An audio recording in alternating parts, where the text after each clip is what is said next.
Good evening, everyone. Nathan and Laura here, ready to look at another fantastic, if not weird, board game. Yeah, so we've got Snakes and Ladders, but not like a kid's version of Snakes and Ladders, although it is just Snakes and Ladders. Confused yet? Yeah, so if you don't know what Snakes and Ladders is, you got 100 squares, you got to get to the top, you go up ladders, you shortcut, and you go down snakes if you go back. Yes, so this is Snakes and Ladders from the Collector series. From Murphy Regency. Yeah, it's, as you can see, a bit more of, I guess, a grown-up design. There's nothing bright and colourful and cheery about the snakes. It's also a really big box. Yeah. It's hard, I mean, you can see what's sort of my hand, so it's quite a large box for what is essentially, well, it is Snakes and Ladders with no bells or whistles, so... If you flip it over, that's the back of the box, so you'll see all that a little bit better when we open it up. There's some interesting pieces in there. This was from 1987. Apparently 3 Wishes Limited. I guess Murphy Regency published it, though. Sure. I haven't seen any collector series games, though, apart from this one. No, presumably they did more than just Snakes and Ladders, I'm guessing? Yeah, let us know if you've seen any more in this type of sort of format. Yeah, so when you open the box, you see the logo again, which, by the way, I think is quite cool. The snake's quite angry. It's really nicely done, isn't it? Yeah. So this is actually the board that this is on, so we'll open that up in a minute. This is going to get removed, this video. Oh. So here are the 4 playing pieces. They're really big. How about we start with the one that I'm looking at the most? The one that Nathan finds a bit weird. So they're all like based on like Persian or Indian or whatever that may be, that sort of... Nathan's not good with these cultures, No, I'm but guessing. they're obviously like, very foreign, but it makes sense, I guess. It fits with the design of like the snakes, I think, yeah. Yeah, so that's a pretty cool outfit she's wearing for a kid's game. Well, again, not a kid's game. Nathan's referring to something on her chest, by the way, that he was surprised to see in a board game piece. Yeah. So they just come with little plastic stands you put on to move them. I'll get onto that later because that bothers me, that one. Okay.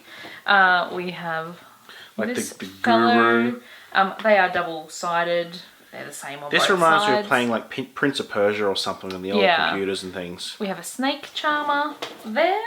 And we have the prince himself. Which, unfortunately, is a little bit ripped, our copy, but never mind. And this is one of the biggest dice I've seen included on a board game that isn't like... It's a standard dice for it. Yeah, it's huge. It's about the size of 4 dice.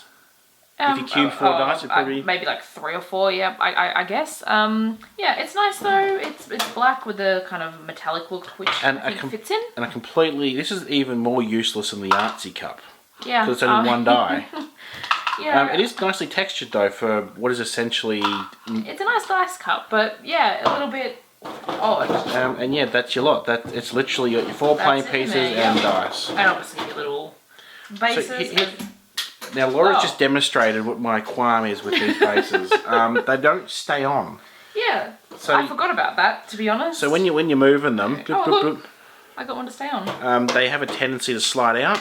And I think we ended up just playing with different pieces rather than these ones in the game. But we ended up playing with like Cole's little shop minis. Something just like because, they don't fall apart. Anyway, let's go take a look at the actual board itself. Yes. Also, if you haven't already, make sure you check out the links down in the description to our other 2 YouTube channels. Yeah, make sure you're subscribed over there and here. Food. Yeah, that way you won't miss anything. This is a big board, by the way. Yeah, it's huge. So we actually moved our backdrop that we normally have in our videos out of the way, and we're still having trouble fitting it all in. So again, the rules are exactly the same as regular Snakes and Ladders. We start down here at 1.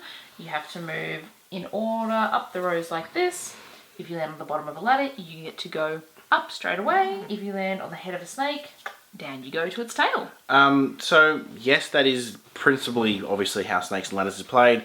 The issue I have with how this plays is probably a bit easy to see. If we right near the top, there's quite a lot of snake heads. Obviously, we're near the end. A couple of them are spread over a couple of spaces.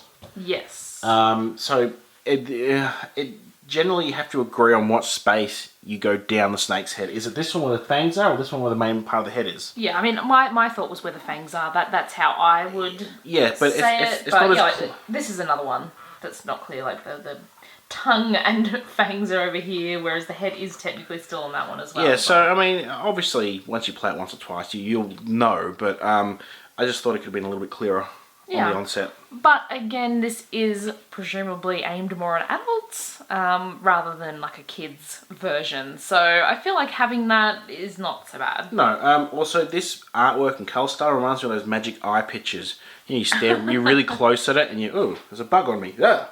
You stare really close at it, and then you sort of pull it back, and like a picture appears. Is that sort of colour scheme of it?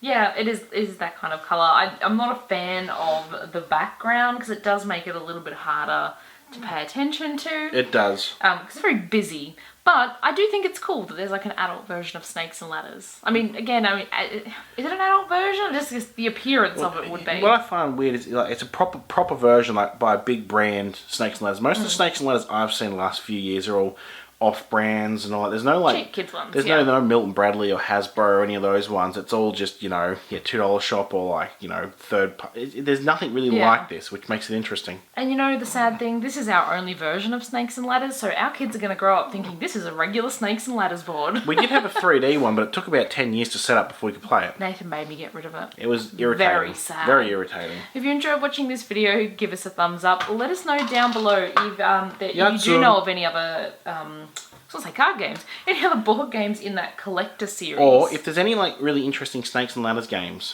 Yeah, I'm sure. Well, the 3D Snakes and Ladders I think is pretty cool, but hit that subscribe button if I didn't say that already. And check back. We have a video every single Tuesday, and all of our old videos have been moved across from the other channel, or most of them. Hooray! Depends on when this goes up.